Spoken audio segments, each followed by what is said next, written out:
Alhamdulillahilladzi arsala rasulahu bil huda wa dinil haq liyudhhirahu ala dini kulli wa kafa billahi syahida.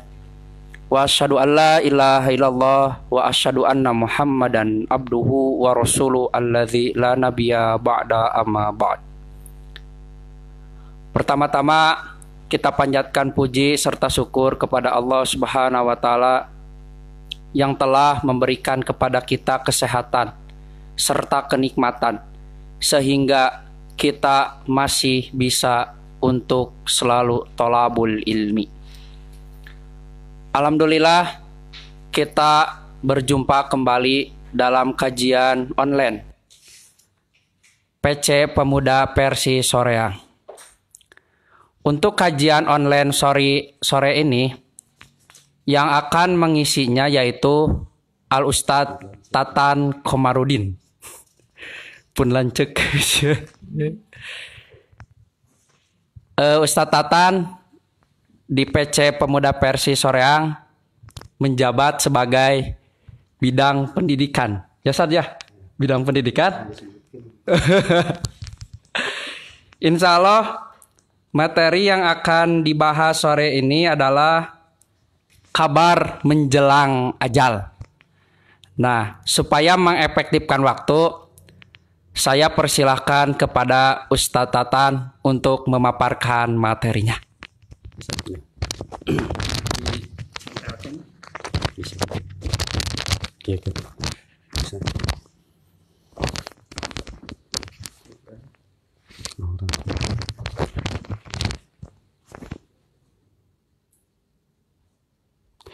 Alhamdulillahilladzi arsala rasulahu bil huda wa dinil haq liyudhhirahu 'alad dini kulli walau karihal kafirun.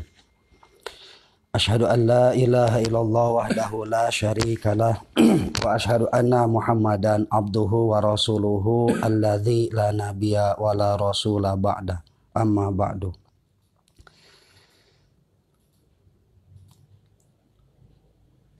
Alhamdulillah kita panjatkan puji dan syukur kehadirat Allah Subhanahu wa taala. Dalam kesempatan hari ini kita dapat bermuwajahah meskipun melalui online dan juga dalam keadaan sehat walafiat. Di waktu sore ini kita menjalankan ibadah saum. Mudah-mudahan setiap ibadah yang telah kita lakukan menjadi nilai pahala bagi kita sebagai bentuk bekal untuk hari akhirat nanti. Dalam kesempatan kali ini tadi sudah dipaparkan bahwa judul yang akan dibawakan adalah kabar menjelang ajal. Di dalam kitab Sahih Muslim dalam bab Sakratul Maut,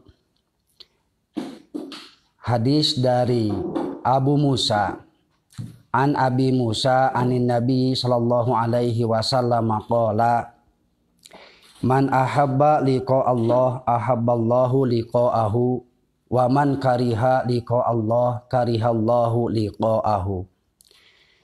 Hadis dari Abu Musa dari Nabi sallallahu alaihi wasallam, beliau bersabda, barang siapa yang merindukan pertemuan dengan Allah, maka Allah pun akan merindukan pertemuan dengannya. Sebaliknya, barang siapa yang tidak menginginkan atau benci bertemu dengan Allah, maka Allah pun benci bertemu dengannya. Nah, di dalam hadis tersebut ada kalimat mahabbatullah atau man ahabba liqa Allah. Rindu bertemu dengan Allah. Nah, Imam Al-Khatibi mengatakan bahwa yang dimaksud dengan rindu bertemu dengan Allah di sana, mahabbatullah rindu bertemu dengan Allah, yaitu iradatuhu, maksudnya ialah lebih mengutamakan pada kehidupan akhirat daripada kehidupan dunia. Maka akibatnya bagi orang yang merindukan bertemu dengan Allah, wal akhiratu khairul laka minal ula, merindukan atau mengutamakan kehidupan akhirat daripada kehidupan dunia, maka orang tersebut fala yuhibbu istimrarul iqamati fiha, orang tersebut tidak akan suka berdiam diri di dunia selama-lamanya. Bal yasta'iddu lil irtihali, malahan menyiapkan bekal bawaan untuk pindah dari alam dunia ke alam akhirat. Nah, itulah yang dikatakan oleh Imam Al-Khatibi, bahwa yang dimaksud rindu bertemu dengan Allah di sana adalah orang yang akan mengutamakan kehidupan akhirat daripada kehidupan dunia. Maka orang tersebut tidak akan suka tinggal di dunia ini selama-lamanya. Kenapa? Karena di dalam hadis yang lain digambarkan oleh Nabi SAW, ad-dunya sijnul mu'mini wa jannatul kafiri. Dunia itu bagaikan penjara bagi orang mukmin dan surganya bagi orang-orang kafir. Kenapa? Yang disebut dengan penjara itu adalah gambaran tembok yang begitu terbatas, sehingga orang yang berada di dalam penjara tidak bebas melakukan segala aktivitasnya. Orang yang berada di dalam penjara tidak mungkin ia akan bepergian ke luar negeri, pergi ke mal-mal, atau pergi ke mana saja yang ia sukai, karena ia terhalang oleh tembok yang mengurungnya. Nah, itulah gambaran bagi orang mukmin hidup di dunia ini. Ia tidak akan suka, atau orang mukmin itu tidak bisa melakukan apa yang disukainya menurut hawa nafsunya. Kalaulah hawa nafsu itu bertentangan dengan ajaran agama, maka orang mukmin akan menahan dirinya dari apa yang diinginkan oleh hawa nafsunya tersebut. Artinya orang mukmin itu ketika melakukan setiap amal-amal ibadah, justru amal-amal ibadah tersebutlah yang menjadi fokus utama di dalam kehidupan atau dalam hidup di dunia ini, karena tugas manusia ada di dunia ini yaitu untuk beribadah. Maka ia pun menyiapkan bekal untuk pindah, untuk menyiapkan hal tersebut di dunia, yaitu melakukan ibadah. Wa karahatuhu, sedangkan orang yang benci bertemu dengan Allah itu didzalika, sebaliknya dari hal tersebut, yaitu orang tersebut lebih mengutamakan kehidupan dunia daripada kehidupan akhirat, memilih surganya dunia daripada surganya akhirat. Maka jika orang sudah menganggap dunia itu sebagai surga, tidak akan mungkin ia akan menyiapkan bekal, karena ia menginginkan hidup di dunia selama-lamanya. Dan ia pun tidak akan menyiapkan bekal untuk berpindah. Karena apa? Tidak diyakini oleh dirinya bahwa ia akan berpindah dari alam dunia ke alam akhirat. Selanjutnya, ahabballahu liqa'ahu, Allah pun akan rindu bertemu dengan dirinya. Maka yang dimaksud di sini adalah iradatuhul khaira. Iradatuhul khair. Adanya Allah menghendaki kepada hamba tersebut adanya kebaikan. Kebaikan pada dirinya. Wa in amuhu ilai alaihi. Dan Allah juga menginginkan, menghendaki kenikmatan-kenikmatan Allah ada pada dirinya. Wa hidayatuhu, begitu pula hidayah-hidayahnya. Maka orang yang dirindukan oleh Allah, Allah menghendaki hidayahnya, karunia-Nya, juga kenikmatan-kenikmatannya ada pada diri orang tersebut.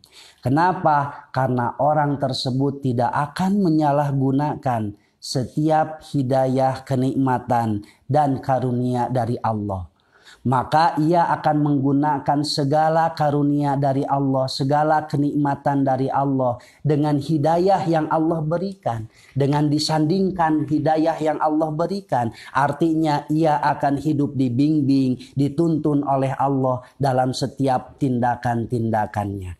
Maka tidak ada lagi kenikmatan yang diharapkan oleh manusia hidup di dunia ini ketimbang orang yang mendapatkan hidayah dari Allah, orang yang mendapatkan Al-Furqan dari Allah, yaitu hidupnya senantiasa dibimbing, diaping, dituntun ku Allah Subhanahu wa taala. Nah, hadirin ikhwatu iman rahimakumullah, dalam hadis tadi ada kalimat liqa Allah, pertemuan dengan Allah. Maka pertemuan dengan Allah di sini adalah bukanlah yang dimaksud dengan pertemuan dengan Allah di sini bukanlah kematian. Karena pertemuan dengan Allah, antara kematian dan pertemuan dengan Allah justru berbeda waktunya.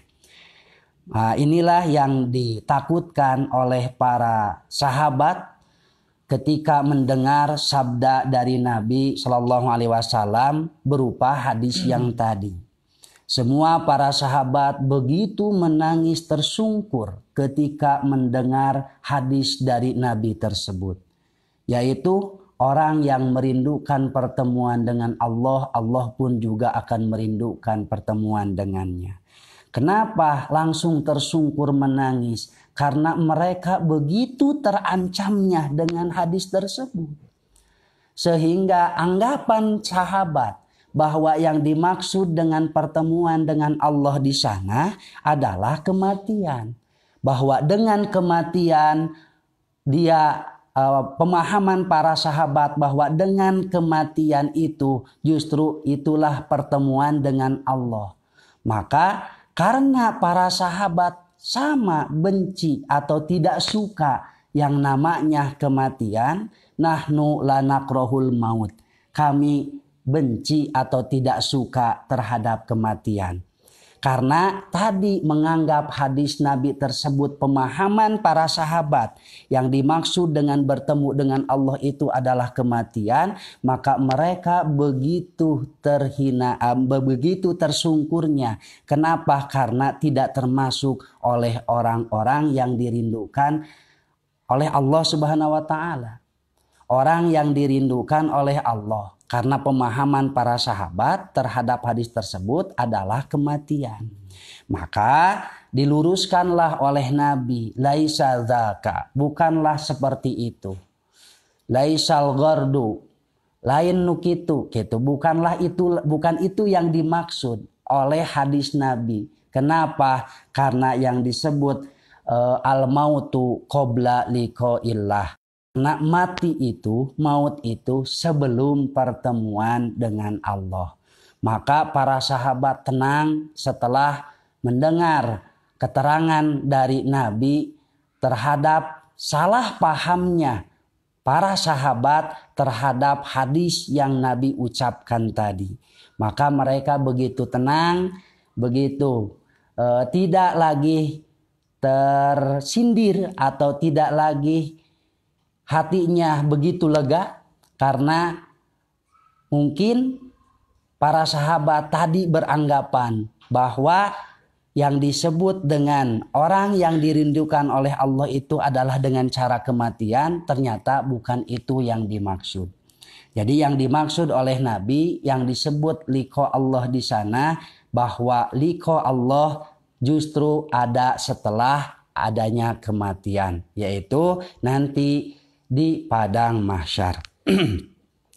Hadirin ikhwatu iman rahimakumullah. Maka dari akibat atau dampak dari hadis tadi bahwa pertemuan dengan Allah di sana adalah kabar yang akan diterima oleh orang-orang yang akan berkumpul nanti di hari kiamat di padang mahsyar. Bahwa kabar-kabar yang diterima oleh manusia itu dijelaskan di dalam Al-Quran surat Al-Insyiqaq gitu. Fa'amma man utiya kitabahu biyaminihi. Adapun orang yang diberikan kitabnya dari arah kanannya gitu. Maka itulah orang-orang yang akan mendapatkan kebahagiaan. Sebaliknya wa amma man utiya kitabahu wara'a dhahrihi. Adapun orang yang mendapatkan kitabnya di belakang, di tonggongan gitu. Maka eta ciri jalma anu cilaka gitu. Tah, cilaka jeung bagjana engke gitu. Di akhirat akan ada tanda-tandanya, yaitu pada waktu ajal datang. Nah, di dalam hadis diterangkan, walakinnal mu'mina idza hadarahul maut busyira biridwanillah wa karomatihi. Adapun orang-orang yang beriman apabila datang ajal kepadanya, maka akan diberi kabar gembira dengan keridhaan Allah dan kemuliaannya. Falaisa ahabba syai'un mimma amamahu. Maka tidak ada perkara yang paling ia sukai kecuali perkara yang akan dihadapinya. Fa inda zalika man ahabba liqa Allah li ahabba liqa'ahu.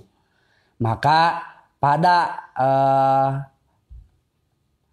fa inda zalika, maka dalam keadaan tadi, orang barang siapa orang yang menginginkan bertemu dengan Allah, maka Allah pun akan rindu bertemu dengannya. Begitu pula sebaliknya.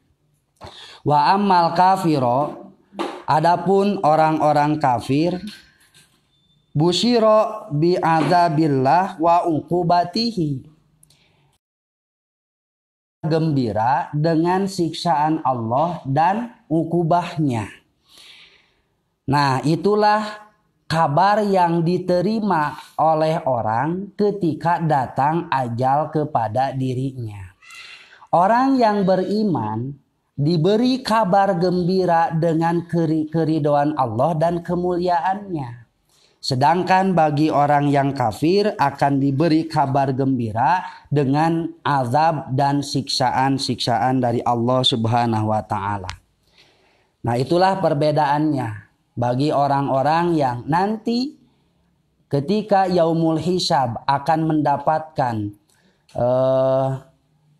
buku atau kitab dari amal catatan manusia selama hidup di dunia, antara ashabul yamin dan ashabus shimal, antara golongan kanan ataupun golongan kiri, maka yang Allah pun juga telah memberikan tanda-tandanya, yaitu ketika ajal datang kepada setiap manusia.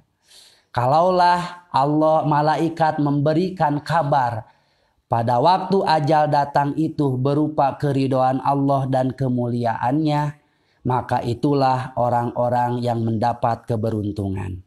Adapun orang yang ketika ajalnya datang mendapatkan kabar dengan siksaan Allah, maka itulah tanda orang-orang yang rugi, yang akan mendapatkan kecelakaan nanti akibat dari perbuatannya sendiri. Nah, hadirin ikhwatu iman rahimakumullah, maka dari keterangan-keterangan tadi bahwa malaikat ketika ajal datang membawa dua kabar. bagi orang-orang yang mendapatkan ajal gitu. Apa saja antara kabar gembira dan kabar sengsara. Maka kabar tersebut bukan diraih karena hasil rapot dari kegiatan di alam dunianya sendiri atau hasil dari amal-amalnya sendiri. Maka yang menjadi tanda-tandanya orang yang mendapatkan kebahagiaan dari Allah itu ketika ajal datang adalah dapat dipastikan orang tersebut bisa mengucapkan lafaz la ilaha illallah di dalam akhir hidupnya. Sebagaimana di dalam hadis, man qala la ilaha illallah fi akhiri hayatihi dakhalal jannah. Itulah janji atau yang dijanjikan oleh Rasulullah di dalam hadisnya. Barang siapa yang bisa mengucapkan la ilaha illallah di akhir hidupnya, maka dipastikan ia adalah ahli surga. Nah, bisa dan tidaknya mengucapkan la ilaha illallah di akhir hidupnya itu tidaklah gampang. Karena yang menjawab bukanlah intelijensi, bukanlah kepintaran. Kenapa? Karena anak kecil saja kalaulah ajarkan lafaz tersebut pasti bisa. Ataupun orang yang jauh dalam beribadah untuk mengucapkan hal tersebut, kalaulah ia mendengar pasti bisa mengikuti. Tapi bagi orang yang bisa mengucapkan lafaz tersebut di akhir hidupnya, itu disebabkan karena amal-amalnya sendiri ketika hidup di alam dunia, ketika di dunia. Bahasa heureuna mah jadi lafaz la ilaha illallah teh geus jadi getih, geus jadi tulang dina awakna. Sehingga eta jalma hirupna dibimbing, dituntun ku Allah dina setiap lengkah-lengkah hirupna di alam dunia. Tah heureuna mah sigah kitu lah gitu. Jadi jalma anu bisa ngucapkeun eta teh jadi dumasar kana amal-amalna nalika di alam dunia. Amal nu mana nyaeta amal solehna, lain amal salahna.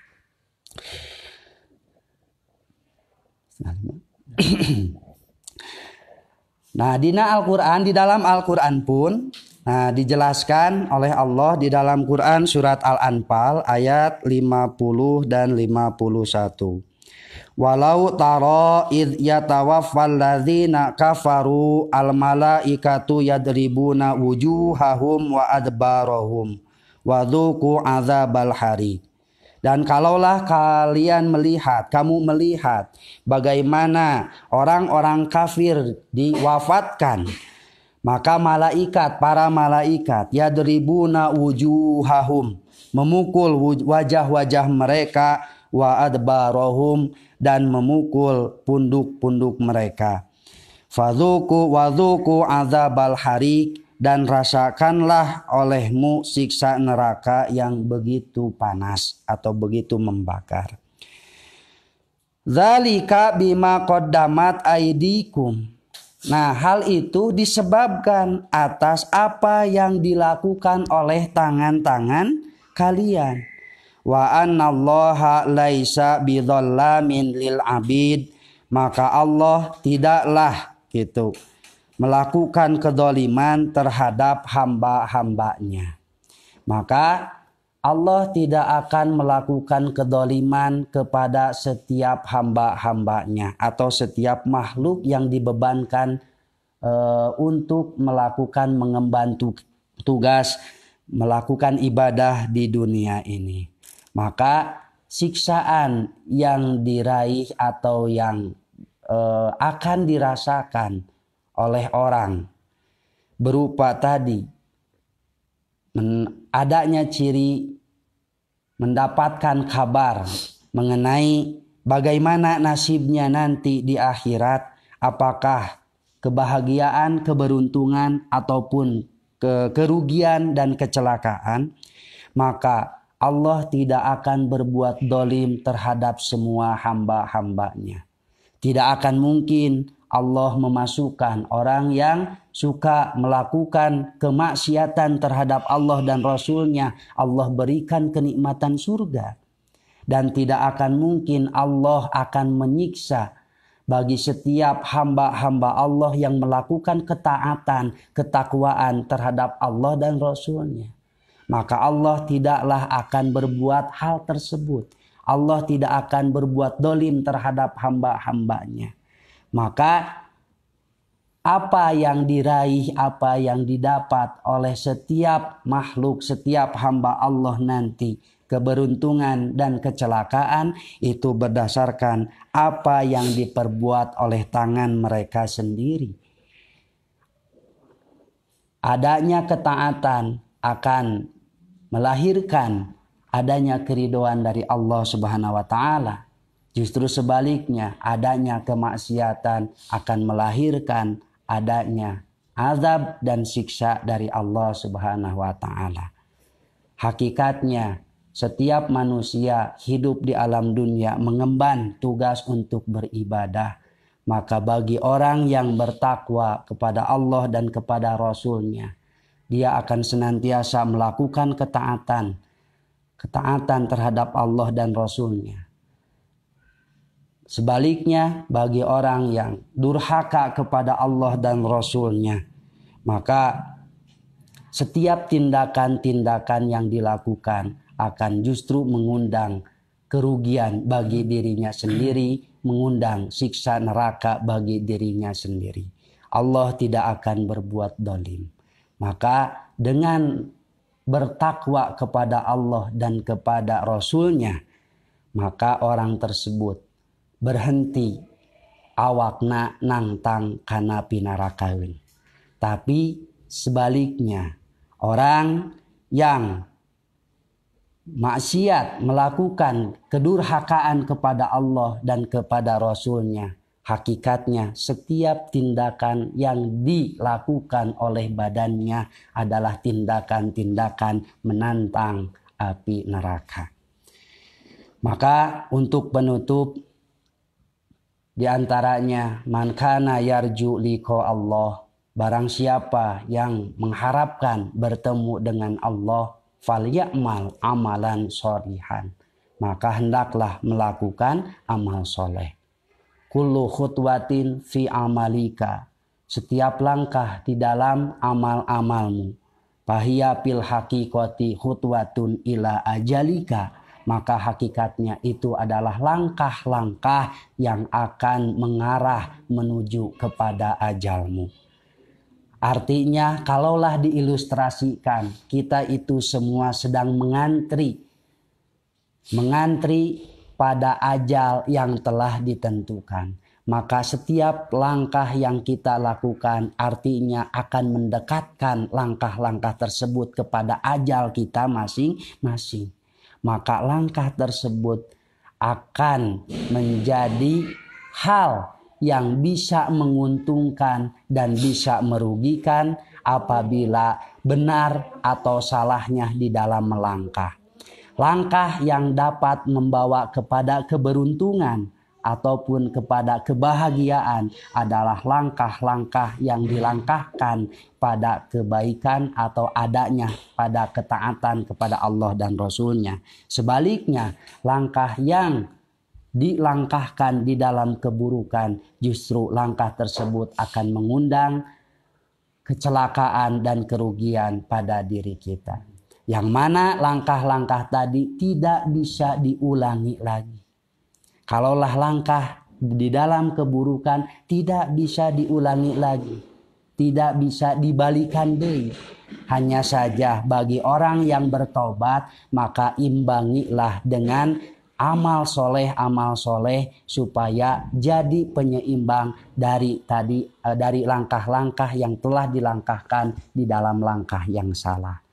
Hadirin ikhwatu iman rahimakumullah, mungkin hanya itu yang dapat saya sampaikan di dalam kesempatan kali ini, bahwa kabar menjelang ajal itu menentukan hasil dari apa yang akan kita terima antara keberuntungan dan kecelakaan nanti di hari akhirat.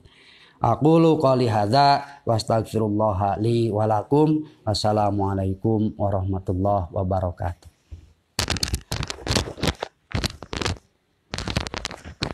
Jazakumullah khairan katsiran kepada Ustadz Tatan yang telah memaparkan materinya. Untuk selanjutnya, Ustadz, ini ada pertanyaan ya dari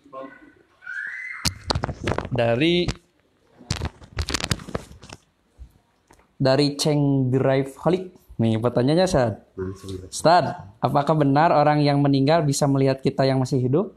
Bisa nggak? Orang yang sudah meninggal bisa melihat kita yang masih hidup? Gimana?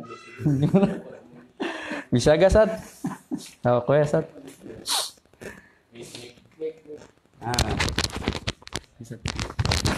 Apakah orang yang meninggal bisa melihat kita yang masih hidup? Nah, orang yang meninggal sudah ada tempatnya masing-masing yang disebut dengan alam barzah atau alam kubur. Gitu. Kalaulah orang yang meninggal bisa melihat orang yang masih hidup, berarti orang yang meninggal tersebut masih ada di dunia. Kalau ada di dunia, apakah dikatakan orang meninggal? Gitu kan? Tidak akan mungkin dikatakan orang meninggal, gitu kan? Kalau ia masih ada di dunia. Maka yang disebut dengan meninggal itu adalah berpisahnya ruh dengan jasad. Gitu. Karena ruh ketika berpisah dengan jasad, Allah akan menempatkan ruh itu di mana? Di alam barzah atau yang disebut dengan alam kubur. Maka kondisi orang yang berada di dalam kubur antara dua, antara tidur tenang ataupun mendapatkan siksaan. Maka gambaran alam kubur tersebut adalah miniatur dari kenikmatan atau siksaan. Gitu. Miniatur kecilnya. Berarti kalau nanti di akhirat atau kalau nanti di neraka atau di surga, orang di surga akan mendapatkan kenikmatan yang lebih. Gitu. Karena tadi di alam kubur itu adalah miniaturnya, gambaran orang yang mendapat kenikmatan atau gambaran miniatur orang yang mendapat kecelakaan. Tak mungkin bagi orang yang sudah meninggal gitu tidak akan mungkin bisa melihat orang yang sudah hidup. Cuma di dalam hadis ketika orang yang meninggal dimasukkan di dalam kubur gitu, hanya bisa mendengar derap langkah kaki orang-orang yang mengantarnya gitu ketika menuju pulang setelah selesai penguburan, hanya itu saja. Gitu. Dan orang yang meninggal masih bisa merasakan. Makanya di dalam kepengurusan jenazah tidak boleh berlaku kasar. Gitu. Tidak boleh berlaku kasar. Ada adab-adabnya, ada etika-etikanya. Gitu. Tong sok pedah kanu maot asa nganggap sigah kana bangke digulang gaper gitu ulah gitu. Komo dipotong non diderak-deken tulang-tulangna dipencet beteungna gitu. Sigah jalma anu hirup ditincak beteungna nyeri teh. Nyeri pan. Tah jalma anu maot ge bisa ngarasakeun keneh ngan teu bisa nyarita. Ngan lamun bisa nyarita sigana lompatnya. Kabur. Bisa nyarita gitu. Nah, jadi orang yang sudah meninggal tidak akan mungkin bisa melihat lagi orang yang masih hidup karena sudah berbeda lagi alamnya. Mungkin itu jawaban dari saya. Berarti lamun bisa macan maut berarti nya. Kalau masih bisa melihat orang hidup. Lamun aya di dunia berarti can maut. Iya, oke, Sad. Ini pertanyaan selanjutnya dari Nurdin Maulana, Pak Nurdin Maulana. Apakah ada keterangannya kalau ada yang mau meninggal maka ia akan mendapatkan tanda kematiannya 40 hari sebelum meninggal atau kurang lebihnya? Mungkin untuk hal tersebut hanya di dalam hadis begini, idza syakhasal basaru eh, apabila mata telah naik gitu. Apalagi ya ciri-ciri nanti opat nanti salah mah gitu. Kalau tanda 40 hari sebelum meninggal, orang sudah tahu akan tanda-tandanya, bukan lagi perkara yang goib atuh. Kan yang namanya kematian itu perkara yang goib gitu. Semua orang tidak akan tahu terhadap ajalnya masing-masing begitu. Cuma kalau orang yang dalam keadaan sakaratul maut, tanda-tandanya adalah apabila di dalam hadis disebutkan idza sakhasal basaru, apabila mata telah naik, terus dada bergetar, kulit menggigil dan menggenggamnya jari-jari. Nah, itulah tanda-tanda orang yang sedang mengalami sakaratul maut. Itulah tandanya. Kalau sebelum dari tanda-tanda itu 40 hari, seminggu, 2 hari, orang tidak akan tahu kapan ajalnya akan tiba gitu. Mungkin ya entahlah kalau ada hadis mengenai hal tersebut. Mungkin yang selama ini saya belum baca mengenai hal tersebut. Pertanyaan yang tadi ada sedikit direvisi. Pertanyaannya ya maksudnya pas meninggal ketika mau dimandikan sampai ke kubur, pas mau dikubur, ya masih bisa merasakan atau bisa melihat kan tadi, jadi gimana? Orang yang meninggal gitu. Ketika orang yang meninggal, termasuk Abu Salamah ya. Dalam hadis Abu Salamah, ketika Rasul menengok Abu Salamah, justru terbuka matanya ketika sudah meninggal. Maka Rasul menerangkan, Rasul menutupkan matanya karena Rasul pun juga menerangkan ketika ruh itu dibawa oleh malaikat, maka matanya mengikuti. Gitu. Matanya mengikuti, maka Rasul pun menutup kedua mata Abu Salamah. Nah, bagi orang yang sudah meninggal tidak akan bisa melihat orang yang hidup. Tadi pertanyaannya gimana? Ya. Pas meninggal ketika mau dimandikan sampai mau dikubur. Oh iya, orang yang meninggal apalagi baru gitu meninggalnya, dari mulai kepengurusan jenazah sampai dikubur, artinya si mayit hanya bisa merasakan dan mendengar gitu. Karena buktinya tadi di dalam hadis gitu. Ketika orang yang meninggal itu dimasukkan ke liang lahat, dia mendengar derap langkah kaki keluarganya yang menuju pulang gitu.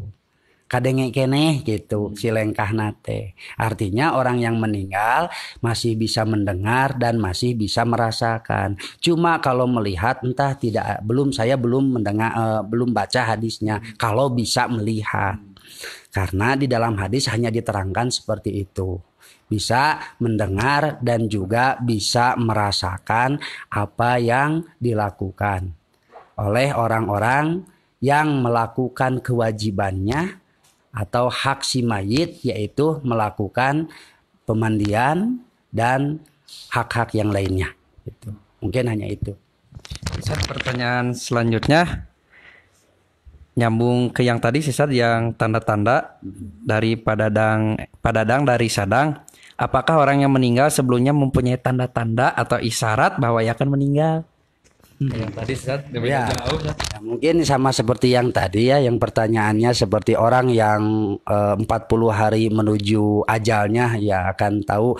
Ya mungkin itu juga sama. Untuk ajal itu perkara goib. Untuk ajal itu perkara goib. Artinya setiap orang tidak akan tahu kapan ajalnya. Cuma hanya bisa menebak. Kalau menebak itu belum tentu bisa dipastikan. Belum tentu bisa jadi yakin kalau menebak. Tapi kalau tanda-tanda orang yang sekarat dalam hadis pun juga dijelaskan. Gitu. Di dalam hadis pun juga dijelaskan mengenai tanda-tanda mah. Adapun tadi beberapa hari sebelum meninggal apakah ada tanda-tandanya? Tidak ada. Kadang orang yang tidur teu hudang deui gitu kan. Nya. Jelema nu peureum teu hudang deui ai geus beak waktuna mah. Nah, gitu. Ai mun geus kudu waktuna paeh mah nya paeh we gitu. Tah setiap jalma moal apal iraha waktu maotna gitu. Iraha waktu ajalna moal apal. Aya tanda-tanda kila-kila 40 sama saminggu sabulan misalkan teu aya gitu. Ngeunaan hal eta mah gitu. Kesimpulannya Ustaz? Hah? Kesimpulannya closing statement. Iya.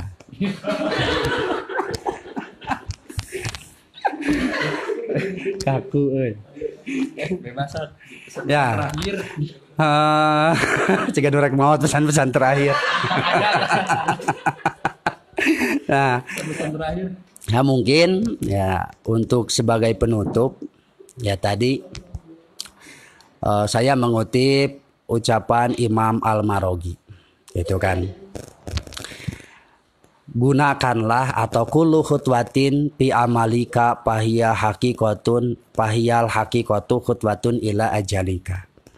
Artinya manfaatkanlah sebaik mungkin setiap sisa-sisa langkah yang ada, karena kita tidak akan tahu berapa langkah lagi menuju ajal kita. Kita tidak akan tahu berapa langkah lagi menuju ajal kita. Maka gunakanlah sisa langkah-langkah tersebut untuk menuju kebahagiaan dan keberuntungan. Karena hakikatnya setiap yang kita lakukan justru akan berdampak kepada diri kita sendiri. Kebaikan ataupun kerugian justru akan kembali kepada orang tersebut. Artinya yakin atau tidak yakin orang akan adanya hari akhirat, maka ketika menjelang ajal dia akan yakin bahwa hari pembalasan itu akan ada. Seperti menyesalnya Fir'aun ketika ditenggelamkan di Laut Merah. Dan ia pun berikrar mengimani terhadap Tuhannya Nabi Isa. Amantu bi Robbi Musa wa Bani Israel. Aku beriman kepada Tuhannya Nabi Musa atau Tuhannya Bani Israel. Tetapi penyesalan dari Fir'aun tersebut tertolak. Kenapa? Karena idza balaghatil hulkum, ketika ajal sudah ada di tenggorokan, maka ditutuplah pintu tobat. Kenapa? Fir'aun baru meyakini akan adanya beriman kepada Allah, kepada Tuhannya Nabi Musa, karena ketika ajal sudah ada di tenggorokan, pada waktu itulah malaikat memberi kabar antara kebahagiaan ataupun kerugian. Cohagna ditempokkeun keur sakarat mah siksa neraka jeung nikmatna surga. Kakarek yakin Fir'aun ku geus ditempokkeun siksa neraka mah yakin ayana hari akhirat teh. Tah kade ulah sigah Fir'aun anu kaduhung ditungtung. Da kaduhung mah moal di awalnya. Kaduhung mah ditungtung. Tapi kaduhung eta terjadi teu bisa diterima tobatna alatan kulantaran pantok tobat geus ditutup. Maka tadi closing statement mah itu gunakeun manfaatkeun setiap lengkah anu nyesa anu tersisa ieu digunakeun keur ngaraih karidoan jeung kamuliaan ti Allah Subhanahu wa taala. Artina berbuatlah apa yang membuat Allah tersenyum. Gitu. Iya. Terima kasih kepada Ustaz Tatan yang telah memberikan ilmunya yang bermanfaat bagi kita semua. Alhamdulillah untuk kajian online sore ini sudah selesai. Terima kasih atas segala perhatiannya dan mohon maaf apabila banyak kekurangan. Dan jangan lupa like, fanpage Facebook kami ya di PC Pemuda Persis Soreang. Dan terima kasih juga kepada tim kreatif yang sudah bekerja keras ya. Ya, sebagai penutup, mudah-mudahan kita selalu berbahagia ketika melakukan kebaikan dan beristighfar ketika melakukan kesalahan. Allahu yahudzu bi aidina ila ma fihi khairun lil Islam wal muslimin. Aqulu qouli hadza wa astaghfirullah li wa lakum. Wassalamualaikum warahmatullahi wabarakatuh.